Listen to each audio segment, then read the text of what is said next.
Hello, and welcome to Breast Cancer Conversations, a podcast brought to you by survivingbreastcancer.org. I am Laura Carfing, breast cancer survivor and founder of survivingbreastcancer.org, a nonprofit organization providing community, education, and resources to empower those diagnosed with breast cancer and their caregivers from day one and beyond. Hello, my friends. Welcome to another episode of Breast Cancer Conversations. I am so glad you are joining us today. We have quite the panel and lineup for you, where we are focusing on the topic of progression and living with metastatic breast cancer. I am joined with Abigail Johnston, Amy Parliaman, Claudia Gonzalez, and Amanda Raffenaud. These incredible women share their personal stories living with a metastatic stage 4 diagnosis of breast cancer and their experiences dealing with progression, defining what progression means because it can take on different forms, understanding treatment options, and how they're navigating life living from scan to scan. Before we jump into today's conversation, I do want to let our listeners know that we have a variety of services for both early stage and late stage breast cancer survivors and thrivers and community members. If you hop on over to survivingbreastcancer.org/events, you can see everything that we have going on from our Thursday Night Thrivers series, which also includes breakout sessions for those living with metastatic disease on the first and third Thursday of the month. We are also proud to announce our SBC in Spanish series, where we offer support groups on Tuesdays entirely in Spanish. So lots of information, lots of resources. And if you are new to our Breast Cancer Conversations podcast or our MBC webinar series, you can also head over to our website and check out past episodes. So that way you can get information on not just progression, which we're talking about today, but other hot topics for the metastatic community, such as leaving your legacy, talking about radiation treatments, talking about clinical trials. We talk about end of life, financial and estate planning, how to talk to your kids about breast cancer, etc. So lots of resources, and we hope you will hop over to survivingbreastcancer.org to check them all out and join our community. All right, so turning things back over to our hot topic today, let's dive right in. Welcome to the conversation. Welcome, everyone. So excited to convene again on a Sunday where we have our every other Sunday MBC webinar series where we dive into deep topics that are pertinent to the metastatic community. I'm so thrilled to be partnering with Abigail Johnston, who serves as our board of directors and co-spears our MBC leadership team initiatives. And I see a couple faces on this call also who are helping us shape the future of MBC for our survivingbreastcancer.org website. So I appreciate all of that. And thank you all in advance for submitting your questions. And I look forward to the discussion today. So thank you. Everybody experiences progression in one way or another in the MBC community at one time or another. And why don't we talk about that a little bit more, since that is definitely top of mind. So that's how we got here today. So I invited Amy and Claudia to join Amanda and I to talk about this important topic. Some people, when they've had an early stage diagnosis, and then when approximately 30% of those people then develop stage 4, some people call that a progression, right? You're going from an early stage progressing to a later stage diagnosis. So that's one way of progression. For those of us who are hormone positive, there's a whole lot more progression because you can't take away all of the estrogen in the body. So people who are hormone positive tend to have more progressions than, say, people who are triple negative, who tend to have discrete actual diagnoses. So, and Claudia will get into this a little bit when we turn it over to her to talk about her subtype. But one of the things I just wanted to start out with is this concept of progression is different for different subtypes. Progression is different for different stages. But in every case, what progression at its bottom line means is that the cancer has mutated. The cancer has figured out how to get around. And yes, I am anthropomorphizing cancer at this point, but cancer itself, because it mutates to get around the things that are killing it, it changes. And that is how progression occurs, when the cancer has changed, when the cancer has figured out how to get around medication. And so we talk about, we don't fail treatments fail us. But at the bottom line, progression is just how cancer grows and how cancer spreads and how cancer eventually, for those of us with MBC, will take over our bodies and kill us. And so that's why progression, I think, is such an important topic to cover, because it encompasses why we have scanxiety, why when we are tested or scanned every month or 3 months or 6 months or however often you're tested, we know what can happen. And so that's why I invited these amazing ladies to talk with us today about how they in particular handle progression and how progression has been a part of, or hasn't been a part of, their story. Because I think that it's important for people who have been on, say, one line of treatment, looking at you, Amy, and have been on that one line of treatment for years and years and years. How does that then change how they look at not only their cancer, but other people's cancer as well? So that I just wanted to give everybody an overview. That's what we're going to be talking about today. Wonderful. Thank you, Abigail, for that thorough explanation. So let's dive into some introductions. Amy, do you want to introduce yourself? Hi, so I am Amy Parliaman. I am on my first line of treatment. My original diagnosis was stage 3C. I am a rarity. I had breast cancer in both breasts and a set of lymph nodes. For my first diagnosis, I was hormone positive, ER and PR positive. And then 5 months to the day of my original diagnosis, I was diagnosed with mets. And I currently am an advocate. I also have a medical background. I do imaging. So I manage a department during the week, and then I go and still scan because I want to be able to interact with people that are getting scanned and stay current with questions and things that may come up in the community. And I look forward to sharing my story with you today. I was originally diagnosed in 2014. My metastatic diagnosis was in 2019. And I am still on my first line of treatment, which is Ibrance and Faslodex, for those of you who have questions. When I was early stage, I did 4 rounds of AC, and then I did 12 rounds of Taxol, 36 radiation treatments. And with my metastatic diagnosis, we just switched to the Ibrance and Faslodex, and then I had targeted radiation. If you're watching or watch this later, you can contact me on Facebook, or my email is grit74@gmail.com. My number is 845-754-5397. I'm available to answer questions that you or your family may have. And Amy is my go-to person to explain any kind of scans, because she can talk to you about how the scan happens, what's going on behind the scenes, what the doctor's looking for, what the limitations are of the scan. So thank you, Amy, for being so open with your contact information. One of Amy's passions is to help metastatic patients have a good relationship with their techs that are doing the scanning, because that relationship, that interaction can be really helpful, especially as we have questions or as we're trying to understand things. So thank you, Amy. And let's turn things over to Claudia. Claudia, you are triple negative, so we're excited to hear more about your story. I'm very happy to be here. My name is Claudia Gonzalez, and I was diagnosed in February of 2018 with triple negative metastatic breast cancer, metastasis to the bone.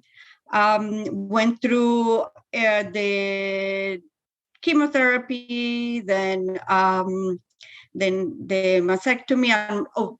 Let me just clarify. It was on my right breast. And that was actually after I had a clear mammogram in January of 2018. I had a clear mammogram, supposedly clear, but I kept insisting until my OBG sent me to a breast surgeon. And that's when they did the biopsy and they discovered that it was a cancerous lump. And then again, February of 2018, did the chemotherapy, did the mastectomy of my right breast. Even though I wanted both breasts to be removed, they only removed my right, because supposedly there was a really a small chance of recurrence. So after that, I had radiation on my spine where the metastasis was found. Then I had radiation on my breast and my lymph nodes. in my lymph area. Then I started Celora. I was in Celora for, I believe, probably about 6 months or more, something like that. And then I was let free. Scans started coming, and get comfortable with the scan. I was getting comfortable with the scans because the scans were all no evidence, and continue going with my life. And then in June of 2021, I discovered a lump on my left breast. They did a biopsy, and again, it was triple negative also. Went through chemotherapy, and then they didn't do radiation. And then after that, my oncologist sent in my tumors for genomic testing. And it was found that I was PD-L1 positive. So that's when I started my immunotherapy with Keytruda, which I've been having that since February. I've been having every 3 weeks Keytruda treatment since February. And I'm on my 13th Keytruda right now. I was asking Claudia this weekend how many she had, so thank you for counting them up. I wanted to point out that Claudia used the word reoccurrence, and so for people who are triple negative, even though they will always be stage 4, because once you are stage 4, there's no going backwards. But this reoccurrence was just a stage 3 reoccurrence, right, Claudia? Correct. Okay. Yes. Mm-hmm. And that while it seems weird, that is normal for triple negative. So if they have a good response to chemo, there are often no evidence of disease for months, years. I think Janice has been dancing with no evidence of disease now for 6 years, Yes. Or maybe it's 5, somewhere in there. I think I try to keep promoting her, even though maybe she hasn't quite reached that. Yes.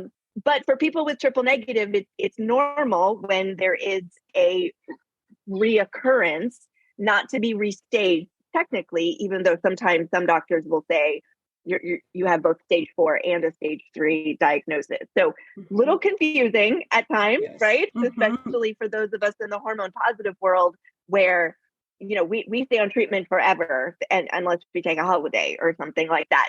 A lot of times triple negative patients are able to be off medication for years, even though there's still a fair amount of surveillance. So how often were you getting scans when you were no evidence of disease, Claudia? I was getting scans every 4 to 5 months. And when I walked into my oncologist's office right after my mammogram that same day, she was ready to let me know that my scans were going to be every 6 months. And then I told her, haven't you heard what just happened? And she went and found out. And I told her what had happened. And she went to the next door and said, I'm going to find you a surgeon right now. And they're going to do the biopsy right now. So that's how it happened. So right now I'm on every 3 months scans. Okay. Mm-hmm. So Claudia also referenced a somatic mutation. So some of you may realize there's a difference between germline and somatic mutations. Amanda will probably talk a little bit about the germline mutation she and I share that came from, it's in our DNA, came from our parents. A somatic mutation is a mutation that the cancer itself has acquired. And the PD-L1 somatic mutation is also one that indicates that the cancer is sensitive to chemotherapy. I'm sorry, to immunotherapy, not chemotherapy, immunotherapy. Mm-hmm. And Keytruda is one of those immunotherapy medications. So basically it is teaching the immune system what to do and revving up the immune system to have it do the thing that it is supposed to do, which is kill the cancer. So yes, I appreciate, Claudia, what you were mentioning, that your oncologist sent a test to see how much PD-L1 your cancer cells may or may not have had. So just to clarify, the PD-L1 test, it measures the amount of PD-L1 on cancer cells. PD-L1 is a protein that helps keep immune cells from attacking non-harmful cells in the body. Normally, the immune system fights foreign substances like viruses and bacteria, and not your own healthy cells. Some cancer cells have high amounts of PD-L1. This allows the cancer to, quote unquote, trick the immune system and avoid being attacked as foreign, harmful substances. If your cancer cells have a high amount of PD-L1, you may benefit from immunotherapy, which is what Claudia was mentioning.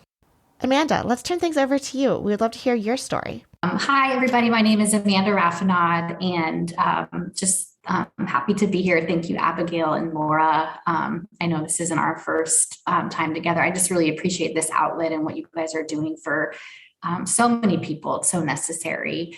I've been living with metastatic breast cancer for 3.5 years. It'll be 4 years in December. So I was diagnosed December 2018. Stage 4 de novo, did not have an earlier stage diagnosis. And as Abigail alluded to, right around the time I was getting diagnosed, we were also doing genetic testing and found that I have the ATM mutation. And so this is a germline mutation, something that I inherited from my mother. She also had a breast cancer diagnosis, but was early stage. And she's not had, once she had her mastectomy, she was stage 0. So she did not need treatment necessarily beyond that. So I also, like Claudia, had kind of an unfortunate diagnosis situation where I was under the surveillance of a breast care surgeon for about 4 years.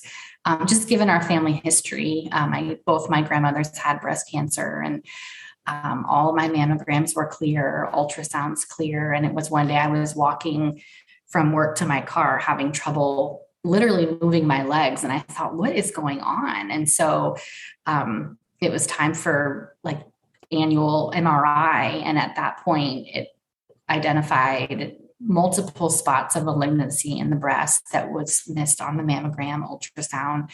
And it had already spread to my sternum and some other bones that it picked up on the MRI. So just a very shocking diagnosis. And, going from my mom's experience with stage 0, which seemed like such a short kind of, she didn't have chemo, she didn't have radiation, to now it's here at stage 4, it's on my bones. It was a lot to wrap my mind around.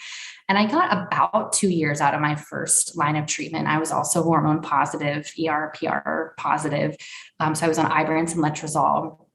So I almost got 2 years out of treatment, which was great. And then it seems like at that point, my body just decided it did not want to respond to anything. And so I'm now on my 8th line of treatment. I have multiple subtypes. I also have triple negative. We found through my biopsy, I think it was in summer of 2021.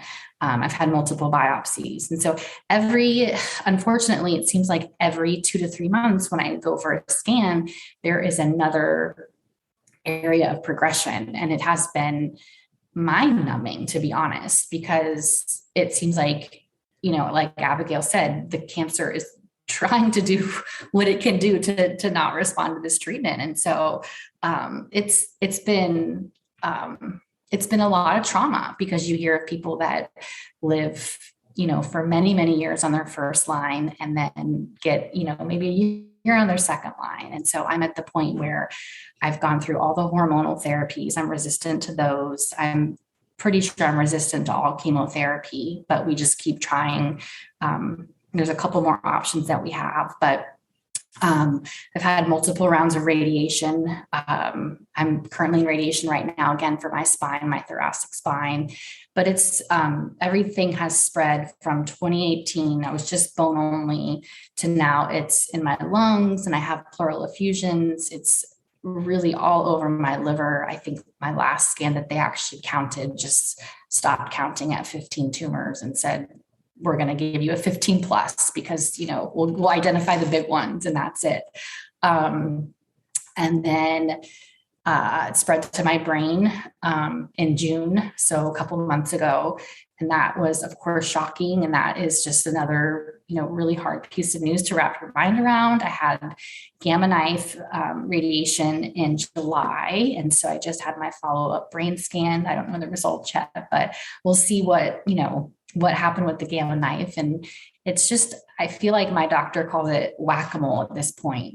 Every 2 to 3 months we're scanning and we're figuring out what the priority area is. And obviously we want a systemic treatment to be effective. And I don't know if I'm going to get that. And that's the reality, that there are many people living with this disease and treatments just keep failing. And I would never have guessed that getting almost 2 years out of Ibrance, I'd be where I am today with, turning over treatments every 3 months. But here I am. And, what do? You try to find life in it, just like you do if you're still on your first line. So it's definitely been a roller coaster.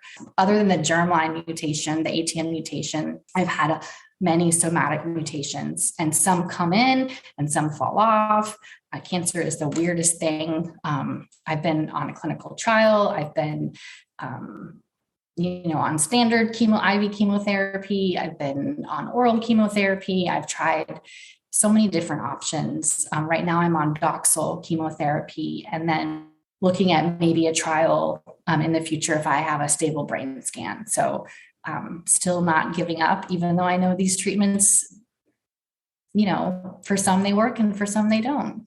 For those of us who are in the community and have the same diagnosis, that seeing somebody like Amanda, who is just blowing through treatments every 3 months, it can be really scary. It can be really traumatizing to see somebody else who is having a much more difficult time versus getting time on the treatment. So if you're feeling a little uncomfortable after Amanda just shared about her experience, or experiences and how they're going, that is incredibly normal, because in some ways, Amanda's experience is our future when the cancer begins to get out of control and the medication can't control it. So that's part of the reason why I wanted Amanda to come and talk to everybody today, because how she's dealing with that, I think, is very instructive for everybody.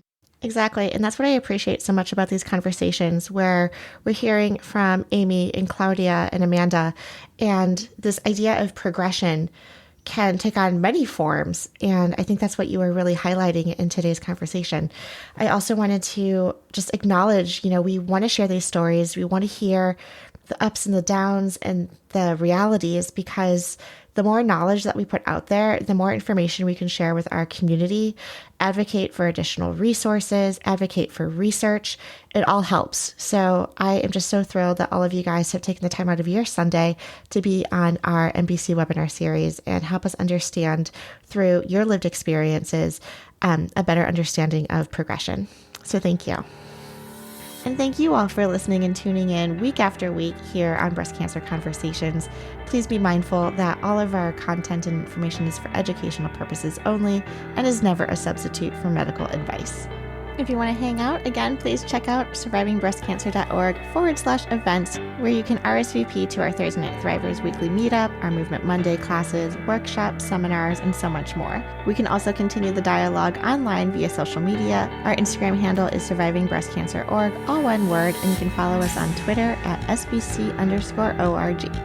Until next time, keep on thriving.